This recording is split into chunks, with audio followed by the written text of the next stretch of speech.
One of the CEOs I interviewed had a mantra that I thought was particularly insightful. He said, people are going to tell stories about you, whether you want them to or not. Choose which ones they tell. And the way you choose what stories people tell about you is you tell them first. Share your own stories with people. And then that's what people will remember, and they'll tell that story about you. But if you don't ever tell your stories, they're going to tell stories about you. And you may not like the stories they tell, but you can influence that by telling your own stories. Welcome to Brand Blueprints, a podcast for individuals and brands that want to harness the power of story to be more memorable and impactful.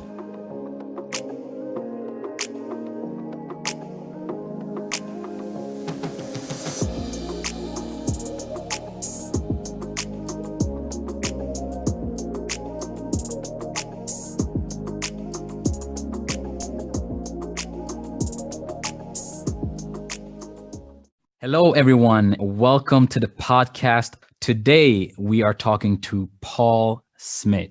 And Paul Smith is one of the world's leading experts on organizational storytelling. He was one of Inc. magazine's top 100 leadership speakers in the world in 2018. He's the author of 3 #1 Amazon bestsellers. He holds a bachelor in economics from Wharton Business School of Pennsylvania, and he also holds a MBA from Wharton. Paul is also a former executive and 20-year veteran for Procter & Gamble, where he led a research division for the global paper business, which is over a $6 billion business that he was in charge of. He has trained executives at Google, Ford, Hewlett Packard. He's interviewed over 300 CEOs and documented over 3,000 individual business stories. His work has been featured in magazines like Time Magazine, Forbes, and Success Magazines, among others. So when it comes to storytelling, this is the guy that you want to talk to. Paul, welcome to the podcast. Yeah, thanks for having me on. I appreciate that introduction. So I've read your amazing book, Sell with a Story, and I know that your knowledge about the topic of storytelling is immense. So my first question to you is, what is it about storytelling that fascinates you? Yeah, that's an interesting way to phrase that question. Yeah, well, I guess part of what fascinates me is that it's such an effective tool, and yet they didn't teach me at school. That was one of the things that got me into this, studying this, is because they didn't teach me this in undergrad. They didn't teach me in grad school. They didn't teach me at Procter & Gamble. They didn't teach me this at Accenture. I mean, nobody even mentioned the word. No. It was not anything anybody took seriously. And yet it's such a powerful tool for leadership or sales or marketing. And so that's how I got into it. Was I started studying it when I was in my, late 20s, mid 30s, maybe, just because I noticed that the people around me who were successful happened to be very good at it. And so I started interviewing some of those executives and leaders and CEOs, that you mentioned earlier. And at some point along the way, it became not just my selfish little learning journey, but became an idea for a book. But to answer your question, yeah, I was fascinated with it, that it was like this unknown or secret skill set that some people had and some people didn't have. And if you had it, it was just, I don't know, you were just born lucky to have it, because they certainly weren't going to teach you that in school. And I found that interesting. That's a great point. Yeah, you don't learn it really in business school. Unless you're going to school to study fiction writing or to write screenplays, or you're in the arts college or the English, journalism, maybe, even though that's a totally different type of storytelling. Yeah. The other half of the college is not going to get any of this. So. Yeah, it's interesting. All right. So according to you, because I know a lot of people have different definitions of it, what is the elements of a story? Yeah. So, yeah, great question. And I'm glad you said according to me, because yeah, my definition is just my definition. I can't tell other people what to call a story, but to me, a story is a narrative about something interesting that happened to someone. That's it. I mean, it's the same definition that probably a 10-year-old kid would give you. I mean, yeah, a story, that's when you tell somebody about something that happened to someone. All right. That's what a story is. Today, a lot of people use the word story to mean, I don't know, their overall message or their big picture, idea, or the key points of their message track, or the main bullet points of their presentation. That's my story. Basically they use the word story like they would use the word idea. Yeah. Oh, that's my idea. Or my thoughts. These are my thoughts. And to me, that just waters down the word story to where it doesn't mean very much. It means so much that it's just not a very useful word. So to me, a story is a narrative about something interesting that happened to somebody. As a result, it'll have several, as you know from reading the book, it'll have several attributes. There'll be a time, a Yep. place, there'll be a main character. That main character will have a goal of some kind. There'll probably be someone or something getting in the way of that goal, an obstacle or a villain, if you will. And there'll be events that transpire along the way and hopefully resolve themselves nicely in the end in either a success or maybe a failure. But to me, that's what a story is. Now that's not just because your narrative has those attributes doesn't make it a great story, but it makes it a story. Now you got to do a lot of other things to it to make it a great story. But to me, that's like the minimum criteria for it to even be a story. And once you've gotten that, then you can work on other things to make it a better story. But it's got to have that to begin with. Awesome. And in the context of business, is there a story that you use when you introduce yourself? And do you adjust it depending on which business the person is in that you're talking with? Well, I mean, to introduce myself, I probably tell the story I told you a little bit earlier about how I got interested in storytelling, right? Right. When I'm talking to a sales and marketing audience, which I think is who I'm talking to now, right? At the beginning of a speech or a training course, I tell the story of Pig Island that you probably read in the first chapter of the book. And that doesn't introduce me. So I'm not doing that when I introduce myself, but when I introduce this topic, when I begin to talk about storytelling for sales and marketing people, that's typically the story I tell to have them understand what I mean by a sales story as opposed to a sales pitch. So, I mean, are you interested in me sharing that now with your audience? Sure. Yeah. It's a great example. Yeah. So this actually happened to me a few summers ago with my wife. We were in Coney Island in Cincinnati, and there is a Coney Island outside of New York, by the way, and it's in Cincinnati. Anyway, she was looking for a picture for our son's bathroom at home. And so we went booth to booth to booth, and we ended up at this one booth of this guy named Chris Guglielmello. Literally Google this guy because he's fabulous.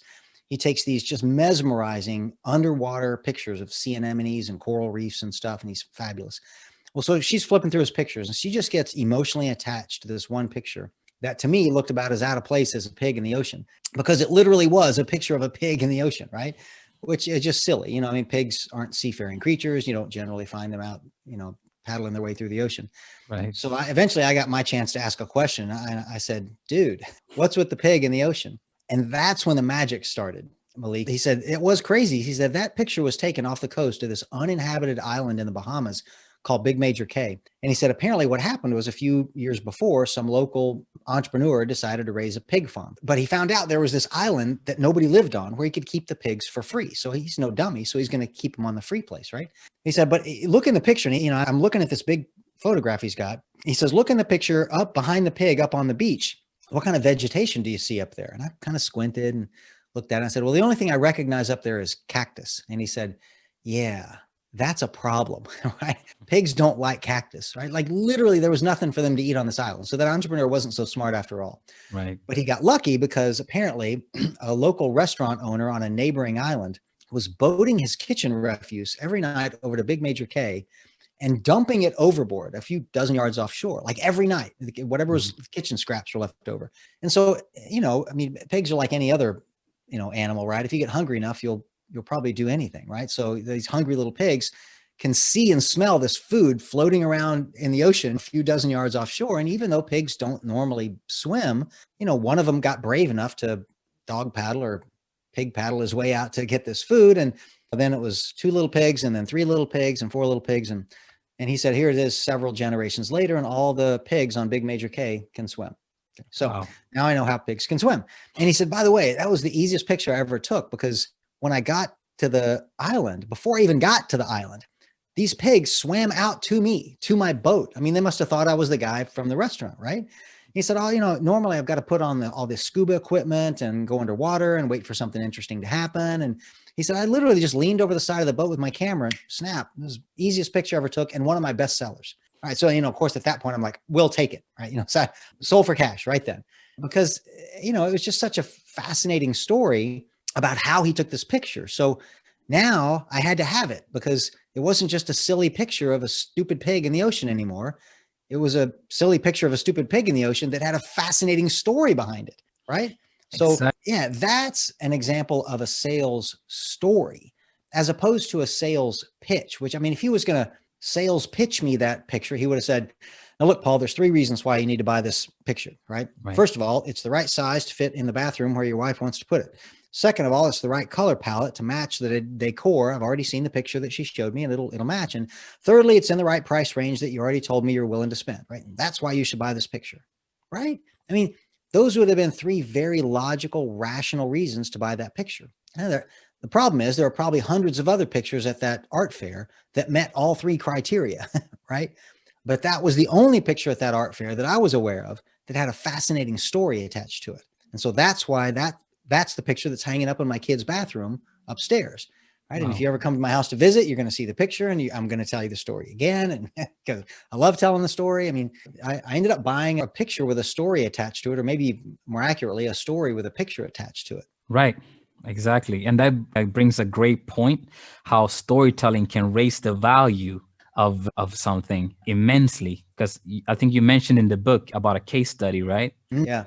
About some guys that, they wrote stories to items and put them on eBay. Yeah, you're right. Yeah, they ended up buying just a bunch of junk at garage sales and then sold them all on eBay. But instead of putting a description, on eBay, you put a picture and a description. They Right. put the picture, but instead of the description, they just wrote these fantastical stories, just completely fictional, made up stories. And it says right at the beginning of the story, this is a completely fictional, made up story. So it's not like this item is not special in any way. It's just junk. But they gave them these, fascinating stories with it. And people paid lots of money to buy this junk, that had an interesting story attached to it. I think it's like 2,700% more than they paid for them at the garage sale. They sold them on eBay because they had interesting stories. Yeah. That's incredible. So yeah, and it feels like if you look at society and some of the most successful companies, they also have amazing stories attached to them. Disney is a great example, of course. It's a very, very, very easy example to make. But we can also look at the companies like Apple, which always had a great storytelling aspect to them. But as I did my research on you before this interview, my favorite story, the story that actually stood out to me, that touched me, since, as a marketer, we want to use storytelling to influence behavior. I thought the story that really caught me was the story that your dad told you that kind of influenced one of your decisions. Could you share? Yeah. This is, the letter my dad wrote to me. Is that the one you're talking about? Yes. Yeah. So you want me to share that with your audience right now? Yeah, sure. Yeah. Oh, yeah. Yeah. So yeah. Well, when my first book had just come out, and this was Lead with a Story back in 2012. Yeah. And I was debating whether or not to quit my full-time job at Procter & Gamble and becoming a full-time author and speaker and doing, what I do now. But, I was in my mid 40s and I had a wife and kids at home to support and college funds to build. And, I was too young to retire. And there's a lot of security that comes along with a steady corporate paycheck. And there's no job security in being an author and speaker, right? So it was a difficult decision to make. And so I wrote my dad a letter and asked him for advice, because he was 80 years old and hard of hearing. So I couldn't call him on the phone. Anyway, he wrote back and told me a story about himself that I'd never heard before, and neither had any of my siblings. He said, I assume this is the one you're talking about, right? Yeah. Yeah. He said, I knew what I wanted to do in life when I was 5 years old. He said, I wanted to be a singer like Frank Sinatra or Tony Bennett or Sammy Davis Jr. That's his genre, right? And he said, I knew that for sure the first day of the first grade when the teacher asked all of us if any of us had any special talents, like, I don't know, magic tricks or dancing or something. And he said, I raised my hand and I said, I can sing, despite the fact that he'd never sung in front of anybody but his mom in the kitchen, right? He's a 5-year-old kid. So what do you, well, this, if you heard the story, like the teacher on hearing this, of course, the teacher says, well, Bobby, why don't you get up and sing us a song? So a little 5-year-old Bobby Smith stood up and he belted out his favorite song right there, a cappella in front of everybody. And he said in this letter to me, he said, I nailed it. Like, I got all the words and all the melody right. And I was so proud of myself. And he said, the other students and the teacher, they stood up and they applauded me. And I got a standing ovation, my first time to sing in front of an audience other than my mom. And he said, that's the moment that I knew this is what I'm destined to do with my life. And he said, unfortunately, that turned out not just to be the first time I ever sang in front of an audience. that turned out to be the last time in my life that I ever sang in front of an audience. And he said, life just got in the way. But the truth is, son, that I just never had the courage to go through with it. And there's not been a month that has gone by in the last 75 years that I have not regretted that decision. And as if that wasn't enough, and it was, he closes out this letter with these words. He said, I'd love to see you achieve your dream, but that doesn't mean in your lifetime, son. That means in mine. Wow. And I just thought, oh my gosh, right? TikTok, right? The guy's 80, right? I mean, what kind of pressure is that to put on me? Mm-hmm. But it's exactly the pressure that I needed, right? So literally 2 days later, I walk into my boss's office and I resigned from my 20-year career to pursue this dream. And it was absolutely the best decision ever made. And I would not have made it nearly that soon if my dad hadn't shared that story with me. So yeah, that story was in my second book, Parenting with a Story. And it's an illustration of how you're never too old to impact your children's lives with a good story. I mean, in that case, my dad was 80 and I was 45 and it changed my life. That story that my 80-year-old father told me changed my life. So you're never done parenting. No, that's amazing. And yeah, a great story that I think could benefit so many people. And even if the story isn't actually about you in a way, right, it was about your father. I mean, it still has an effect on me even when you tell me that. So amazing. I'm glad to hear it. But yeah, that's a good point too, that we shouldn't just walk past. Like, I mean, you've just asked me to tell a few stories about myself. So I did, but most of the stories I tell are not about me. Like, right. 95% of the stories I tell have nothing to do with me, right? They're about other people. And so, yeah, when you hear a good story, use it, right? Adopt it, make it. And that doesn't mean change it and make it pretend that it was you in the story. That means, no, you can tell a story about some guy named Paul Smith and the person you're talking to will have never heard of me and it won't matter because it'll still be a great story, right? So your repertoire of stories you tell should include lots of stories about other people.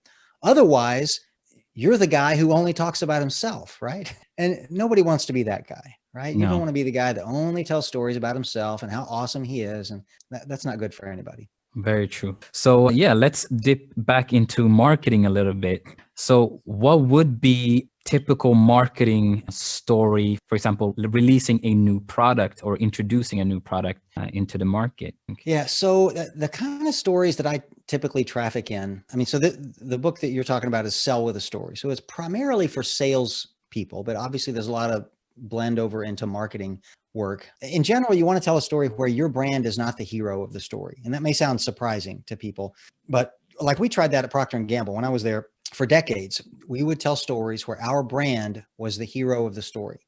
Okay. And we finally figured out what would be far more effective is if the consumer was the hero of the story and our brand was more like their assistant, their tool belt. So I mean, the best analogy I've heard is like a Star Wars analogy. Like, so your brand shouldn't be Luke Skywalker. No. Your brand should be Obi-Wan Kenobi, right? You're the guy who helps the guy who's the hero, right? So you want your consumer to be the hero and solve the problem and save the day. And you're the coach or mentor. You don't want your brand to be Batman. You want your brand to be Batman's tool belt, right? Right. Because you want your consumer to be Batman. I mean, your consumer wants to be the hero, but the mom at home who's, if it's just as silly as, Bounty paper towels cleaning up a mess in the kitchen, you don't want Bounty to be the hero. You want mom to be the hero or dad to be the hero and clean up the mess before anybody slips and falls on it, before it creates a problem, before, it gets out of hand. But you want Bounty to be the tool that they go take to solve the problem, but you want them to be the hero, not your brand. And so that's a total mind shift and we do, I think, all of our commercials that way now, but that's a mind shift that marketers, I think, really need to think about is not making their brand the hero of the story, but making their consumer the hero of the story. Right. So yeah, not just focusing on all the amazing features and whatever that your product has, but focusing on, or at least showing some empathy for the main character of the story, which is the client and their problems, I guess. So yeah, that's a really important takeaway. And what is it about storytelling that makes it so efficient according to you? So different people have different versions of it on why storytelling is so efficient. What's your takeaway from it? I probably have 10 or 12 reasons in the book, but the most important one is that human beings don't make the rational, logical decisions that we'd like to think we do, right? We'd like to think that we got this computer on our shoulders and we're, very rational, but most of the cognitive science that's been done in the last 2 or 3 decades tells us that human beings make subconscious, emotional, sometimes irrational decisions in one place in their brain. And then they justify those decisions logically and rationally in a conscious thinking part of the brain a few nanoseconds later, right? So you leave the decision making only being aware of these logical, rational reasons for the decision, but you're unaware of the subconscious, emotional reasons. So literally, your emotional self makes a decision, and then the rest of your brain is trying to catch up. So if you want to influence what people think, feel, or do, in other words, leadership or marketing or sales, you need to speak to both parts of the brain. And storytelling is just uniquely well qualified to speak to both parts, not just the rational, logical thinking part. You need both, but most of your PowerPoint decks and your sales pitches and your, only speak to the rational, logical thinking part of the brain. It's the emotional part that you need to reach as well. And storytelling is also more memorable than a typical features and benefits type sales pitch. So there are a number of really practical reasons why, but that's the main one, is that human beings don't make decisions the way we thought they did. And you really need stories to help them make those decisions. That's a great explanation. Yeah. Yeah. Yeah. In fact, sometimes shocks people, but there's nothing wrong with helping people use their emotional brain to make decisions. In fact, we have a word for people who don't properly use their emotional brain when they make decisions. Do you know what that word is? Sociopath? Or? Yes, exactly right. Sociopath. Wow. Right. Sociopaths don't use emotion in making decisions. Okay. It's important to use your emotional brain to make decisions. It keeps you making human decisions and not horrible decisions. Right. Anyway. So yeah, you need to speak to both parts of the brain. So yeah. So let's go back to you're asking what are the stories that people need to tell? As you know from the book, I laid out 25 different types of stories that salespeople mostly need to tell throughout the entire sales process. And there's probably a handful of them that are really important to marketers too. So those would probably be, how we're different from our competitors' story. In fact, I think that's probably the most important one for marketers to tell. Mm-hmm. In fact, I sometimes just call that a marketing story, because marketing is typically about differentiating yourself from your competitors. One of them is I call a problem story. So it's a story about the quintessential problem that your product or service solves.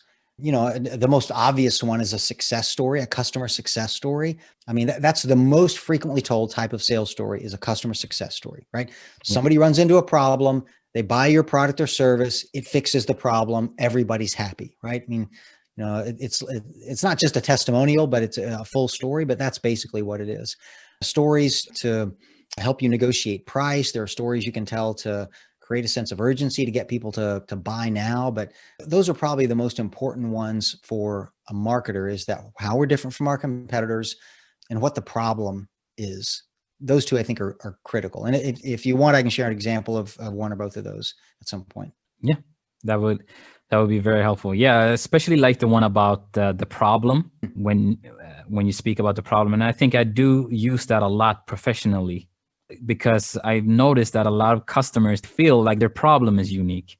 They say, yeah, well, we're only doing business to business, or, our target market looks like this, or we're only looking for this. But like you said, if you can use a story to say, well, I actually heard about a company just like yours, and this is how they did it, and this is how they solved this problem, then they get like, wow, they don't have that defense anymore, because it's a common defense, right?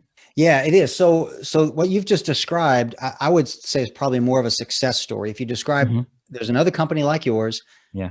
They had this problem you're having, and here's how they solved it.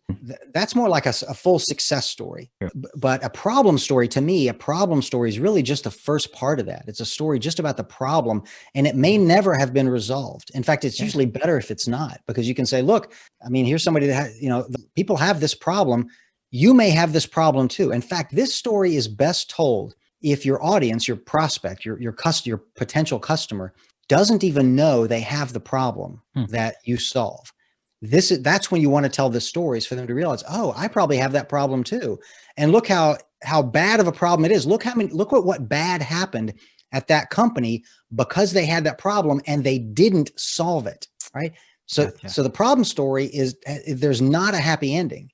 There's a sad ending. It's problem happened, didn't get solved, And that was awful. Here's the negative ramifications of having that problem and not solving it, right? For example, my favorite one is about this guy named Kevin Moulton. So he sells what he described as internet security protocol systems, which is a mouthful, cybersecurity speak. It's basically his company creates the program so that when you buy something online or get money out of a ATM machine, that nobody steals your credit card information, right? Wow. So it's very important stuff. Anyway, so he calls on banks, but banks have to buy this software from him. And when he goes to call on a new bank, he goes through his sales pitch, of course, but he always tells a story about himself when he was in Las Vegas a few years earlier. He said, I was there for a sales conference, and you know how sales conferences are in Vegas. You go to the conference during the day, and then you go eat a cheap meal, and it's Vegas, right? So you go to the casinos at night. So he said, I was at the casino and I was losing some, and then I was winning some, and then I was losing some, and I was losing more, and then I was losing more. And eventually I ran out of money. So I went to the ATM, put my card in, put my number in, and it said transaction denied. I tried another machine, transaction denied. Like I couldn't get any money. And he said, I knew immediately what the problem was, right? I live in New Jersey. All of a sudden I'm 2,000 miles away. It's the middle of the night. I'm trying to get a ridiculous amount of money out of this machine. They think somebody stole my credit card, right? He said, and he said, I don't have a problem with my bank looking out for me like that. I like it that my bank is trying to protect me that way. He did have a problem, however, with what they did about it, right? He said they called my wife in the middle of the night back in New Jersey to ask for her approval on this transaction. He said, can you imagine what that phone call sounded like? Well, I'm sorry to wake you up at 4 a.m., Mrs. Moulton, but your husband's at a casino in Vegas trying to get a boatload of cash out of a machine. Do you approve of this transaction? He said, she was so mad at me and I was so mad at them. He said, they did not remain my credit card company for very long. So, and he said, now, can you imagine, first of all, you probably have people like this at your bank too.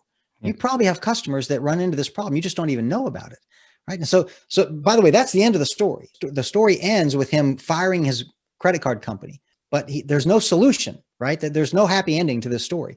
The point of the story is just, that's a problem because it messes with people's lives. And then he can easily go on to that. Now they're more interested in hearing his solution to that problem. And then he can tell a success story later about some other company that had a similar problem and he sold them the software and it solved their problem.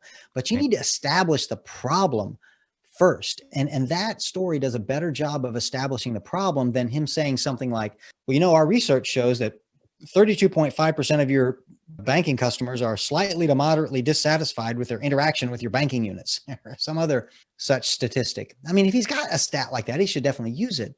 But the story does a much better job of illustrating on a human level what a problem is if you don't have good internet security protocol systems, right? Exactly. Yeah. It puts you right there. And also, I think another thing that I got from the book was when you said that you should try to get your clients to tell a story. And that way you can gather much more information than if they were just telling specific facts. Yeah. In fact, if you don't get them to tell their stories first, how are you going to know which of your stories to tell? Yeah. In fact, I think there's a whole chapter on just how do you get your prospect to tell you stories, not just answer questions, but to tell you stories, because you hearing stories is important, just like it is for them to hear stories from you, because they're more compelling and they're more educational. You get more of a real human feel for what their problem is if you ask them to tell you a story, or don't ask them to tell you a story, but get them to tell you a story. If you just ask them, they probably won't know what you're talking about. But like, imagine, you could ask them, what's your biggest problem right now? Because I'm going to solve it, right? I'm the salesperson that's got what you need. I'm going to solve your problem. If you just ask them what the problem is, they might say something like, oh, warehousing. Warehousing is our biggest problem. Well, you don't really know much now, do you? But if instead, if you'd asked, tell me about the moment that you realized your biggest problem was your biggest problem. Yeah. Oh, now they have to tell you a story. They can't just say warehousing. They have to explain it. They have to say, oh, well, that would have been probably a couple of months ago when our biggest customer called and placed a last minute order, a big, huge order. And we went out to the warehouse and we didn't have any of the product on hand. So we had to schedule a special production run just to make it all. And it cost a whole lot of money. And then we had to expedite the shipping, which cost more money, but it got there just in time and they were all happy. And then we went out to the warehouse and found the product that they were after right where it should have been all along. Okay. Now you know what they mean by a warehouse problem. They have a problem managing their inventory and identifying where things are in their warehouse, right? And just telling you I have a warehousing problem doesn't tell you much, but the story will tell you a lot more. So yes, it's important for you to get your customers, your prospects to tell you stories, just like it's important for you to tell them stories. That's a great point. And I don't think a lot of people think about that actually, or see it that way. They only go to, well, give me the details, give me the specific fact, and then you just go kind of deeper and deeper into that little small thing, like you said, instead of talking about the whole process or what is actually going on. So that's something that I'm going to take with me now. Good. So thank you for that. That's a great one. And also in terms of stories, when you have maybe 4 or 5 or 25 different stories, where do you keep them? And do you have to practice them, or how does it work in the real world? Yeah. So I'm laughing because I was talking to a colleague of mine about this very question yesterday. So you can keep them however is most convenient for you. So I have some big clients who have, a huge IT department, and they build these sophisticated databases, and they have a database of stories. There are some off-the-shelf solutions and online places you can do stuff like that. You know what I do? I just keep them in a Microsoft Word document. So like literally I'll write a story and I'll put them all in the same document, one big, huge document, not individual documents. And the reason for that is so that I can search for the one I need when I need it, right? I just have one document to open, and I can search for, what was that story about Las Vegas with the ATM machine? Oh, ATM, I'll search for ATM. Or Vegas, I'll search for Vegas.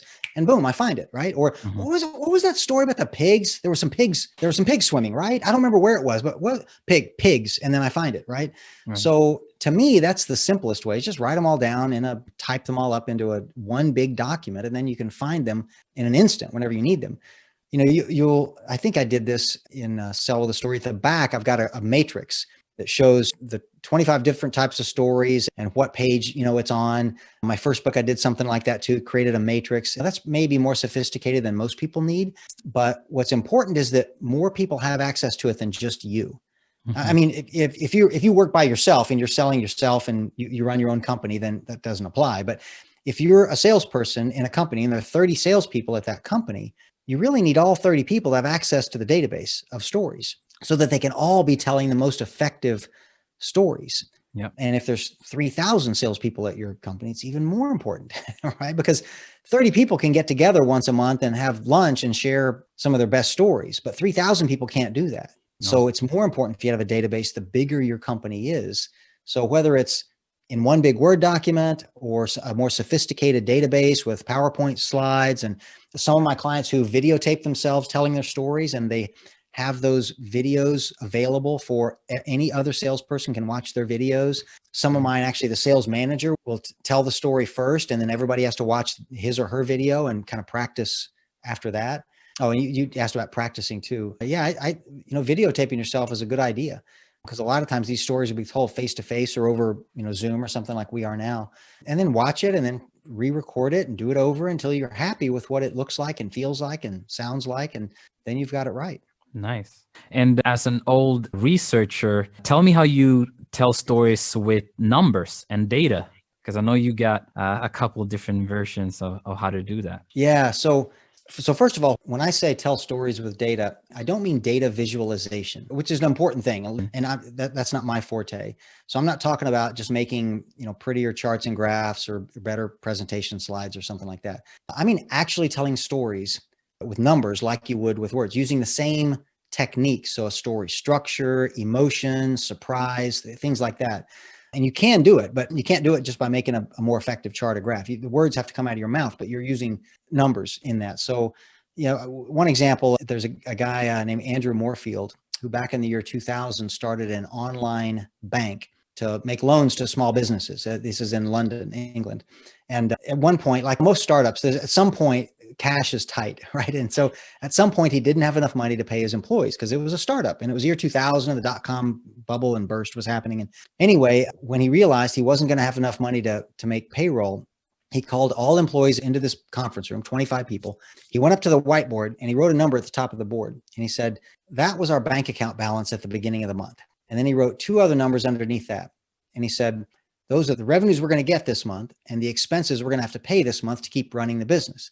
And then he drew a line under it and he did the math and he wrote the answer at the bottom. And he said, and so that's how much money we'll have left at the end of the month to pay your salaries. And he circled that number. And then over here, he wrote another number and he circled it.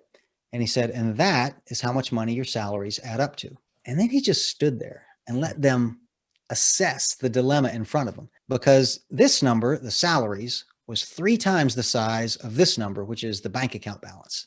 That's a problem, right?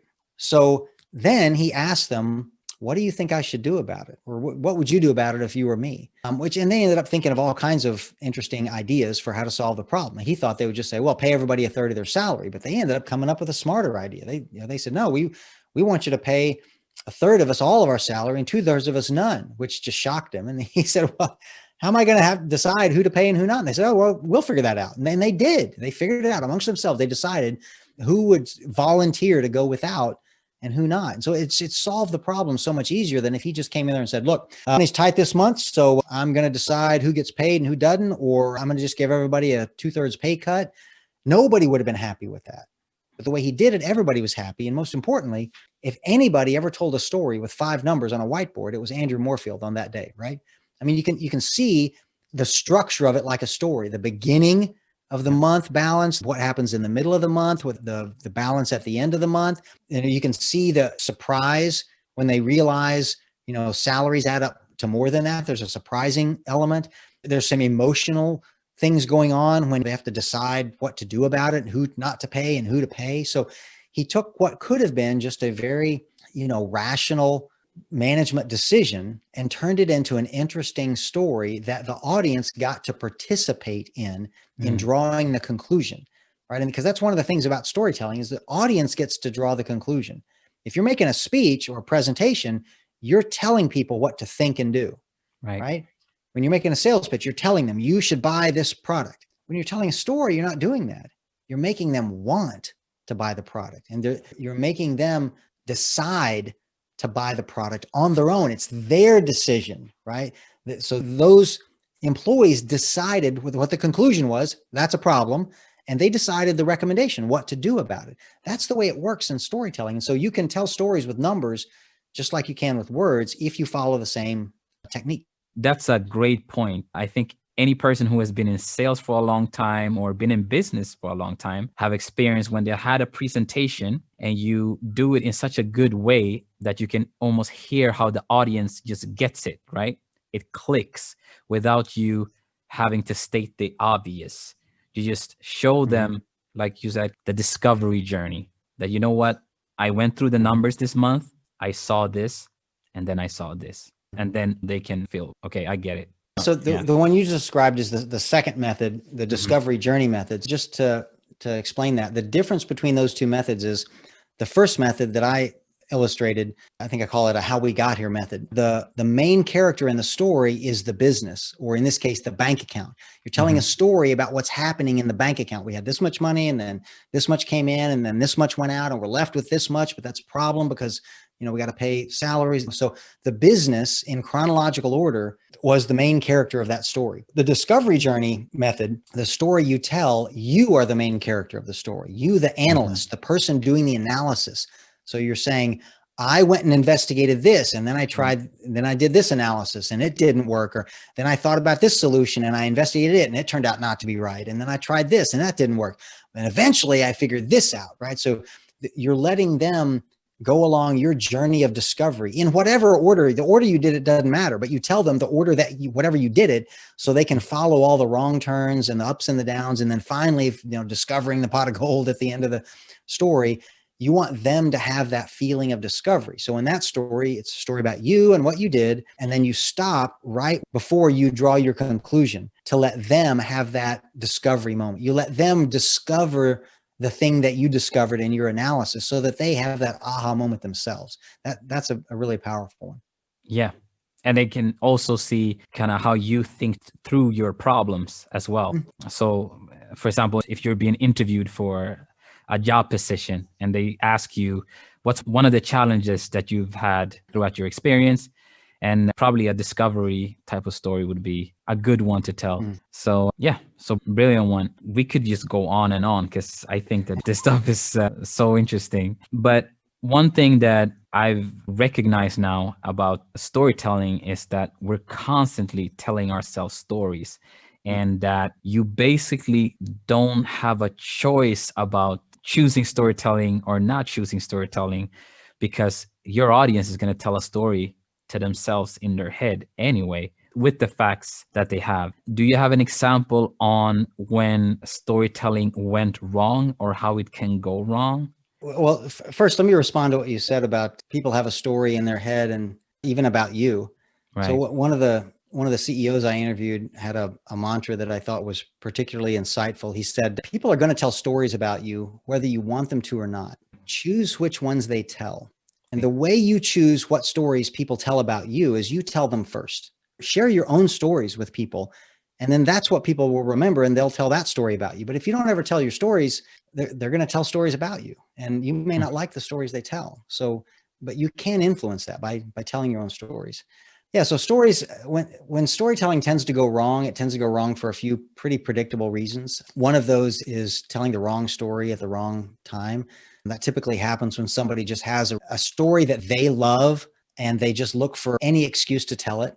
And it's just, it's obvious that they're doing it. They've interrupted the conversation. They've thrown in a semi-irrelevant story just because they like telling the story, and it's distracting, and it was just kind of a waste of time. Or stories when the person telling the story is the hero of the story, those tend to not go over very well because it just sounds like you're bragging about yourself. Yeah. Far better to tell stories when you failed, your failure stories. That doesn't make you the villain, but telling your failure stories, especially when I teach this class to leaders, so not necessarily to salespeople, but people in leadership positions, whether it's sales, marketing, engineering, whatever.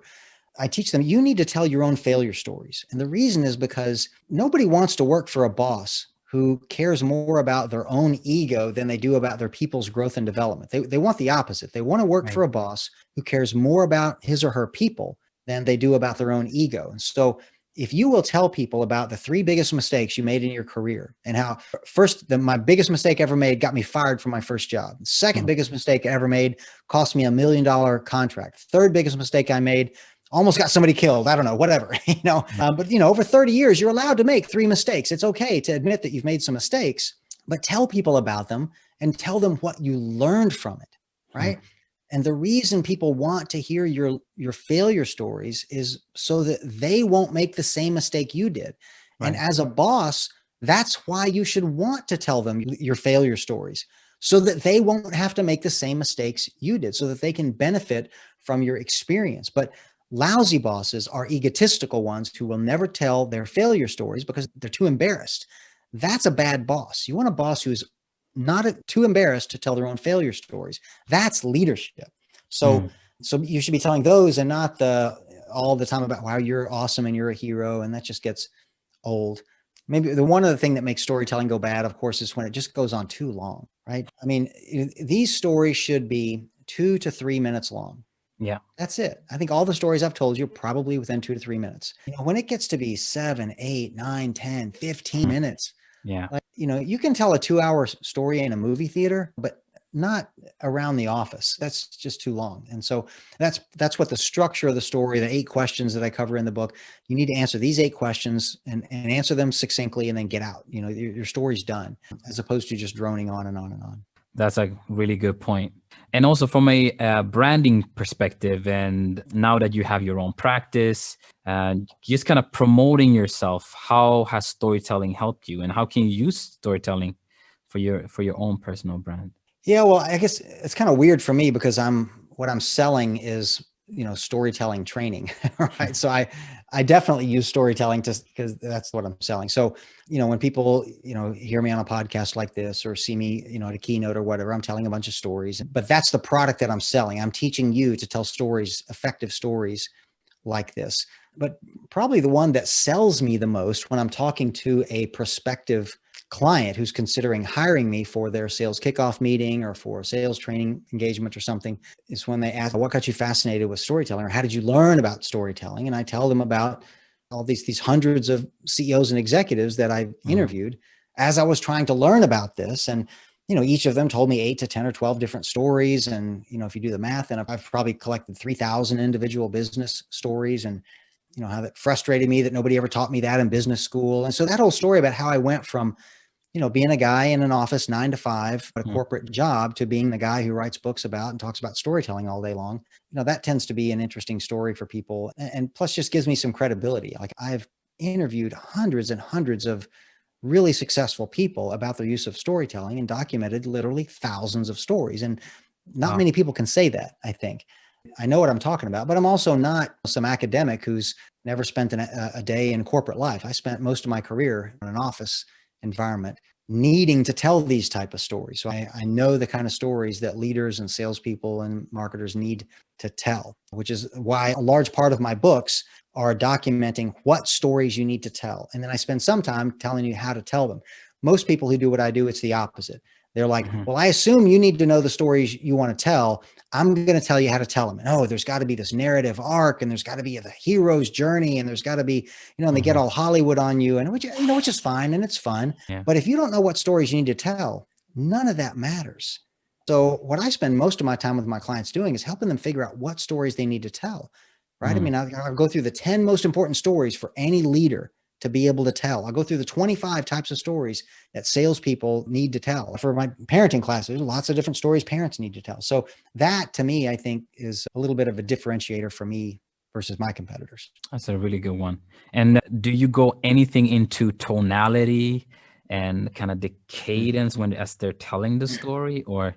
I don't. And here's why. I tell people the story is more important than the delivery, right? I think I've got a chapter in the Sell the Storybook on delivery, but just one chapter, right? Out of 20 or 30 chapters, I got one chapter on delivery. So it's not that it's not important at all, but it's not nearly as important as the story. So if you tell the right story at the right time, you've chosen a good story to tell, and it helps your audience. It helps them make a decision. And you got the structure of it basically right. You've got one emotional element in there. You've got a surprise ending in there. You get the basics of storytelling down, but you stutter, and you don't make good eye contact, and you're fidgeting with your hands, and you don't project very well. You don't have the tonality right. You don't have the cadence of it right. Your audience will forgive you for all that stuff. And the reason is because you're probably not a professional speaker or actor. They're not expecting some perfect delivery. What they expect you to do is to be helpful, right? Because you're a leader, you're a salesperson, you're a marketer, you're the boss, they expect you to help them make a decision. And if your story helps them do that, they won't care about all that other stuff. But if you tell them a boring, irrelevant story, but you deliver it in a way that would make a Shakespearean actor proud, you've got all the delivery performance aspects nailed, they will never forgive you for wasting their time, right? You are not an actor. You are a salesperson. You're a marketer. You're a leader. You're a business person. Like, do not pretend to be on some Hollywood stage. You're not. You don't need that. Yeah. Now, will your stories be more effective if you're a little better at those performance aspects? Yeah, absolutely. But I want to focus on what I'm good at, which is teaching people what stories you need to tell, how to find them, and how to craft them in the most effective way. And if you want to go take a speech class or an acting class or an improv class, great, knock yourself out. I don't think you need it, but if you do, you'll be even that much better. That's a great point. So just keeping it simple and authentic to who you are. Yeah. Authentic. That's the word I was looking for. I mean, keep it real, right? I mean, I think in that delivery chapter, I think I even quoted, I looked up some studies about, and I'm doing it right now, what they call them, filler words. So a filler word is like, and here I'm doing it again, right? So an average person, when they're speaking, I think has 3 or 4 filler words per minute. So every 60 seconds, so about every 15 seconds, an average speaking person does that. Your story should be the same, right? It should sound like a normal conversation. In fact, if the tone, yes, about tonality, if the tone of the conversation changes when you start to tell a story, you're doing it wrong, right? Your audience, it shouldn't feel like, oh, wait, he's telling a story now. Like, it's like, oh, he's performing now. It's like, oh, the sales pitch is on now, right? You don't want, in fact, one of the questions I asked the buyers that I interviewed for the book. So I interviewed lots of salespeople, obviously, for the book, but I also interviewed professional procurement managers as well, right? Professional buyers. So one of the questions I asked the procurement managers, the professional buyers, when I interviewed them for the book was, what is it that makes a sales pitch sound like a sales pitch? And they almost all told me the same thing. They said, the moment the tone of the conversation switches from conversational and extemporaneous to something that sounds scripted and memorized. They said, that's the moment that I know that the sales pitch has started, right? And they say the hairs on the back of my neck would stand up and I like immediately get defensive and I'm like, ready to poke holes in everything they're saying.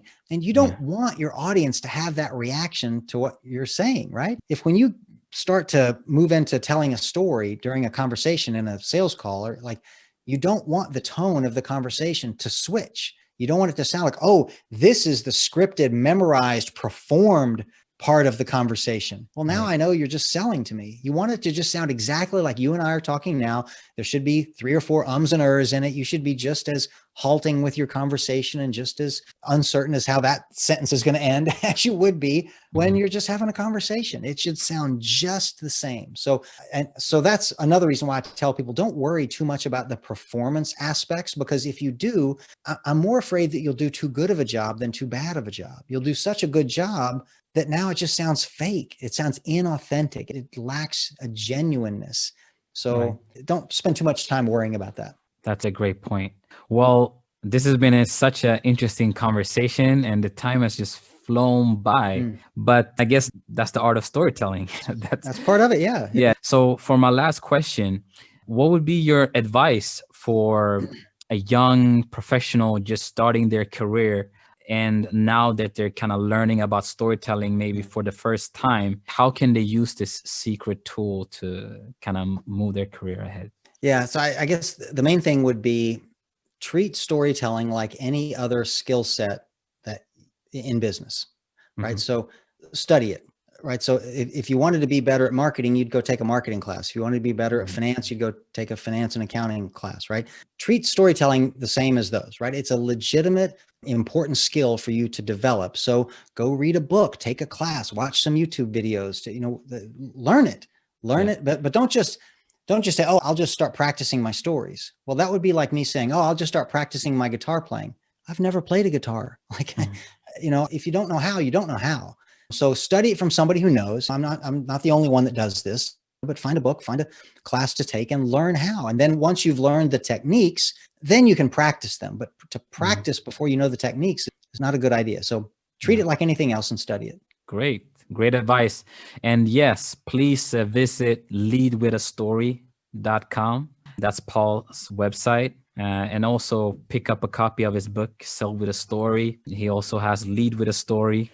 And the 10 stories great leaders tell. That's my shortest book. You could probably read that one in an hour. So if you're looking for a place to start with storytelling, probably start there. It's a really short book, but it'll give you a big picture of what stories you ought to be telling. That's a brilliant one. And is there any social media where it's the easiest to find you at? Is it Twitter, LinkedIn, or? I think it's Lead with a Story at just about all of them, but you can find me on LinkedIn there. Twitter's the same. Facebook's probably the same. Lead with a Story. You'll find me. Excellent. Well, thank you so much for your time, Paul. This has been very educational and useful. So thank you so much. I hope to speak to you soon. Yep. Cheers. Cheers. Bye-bye.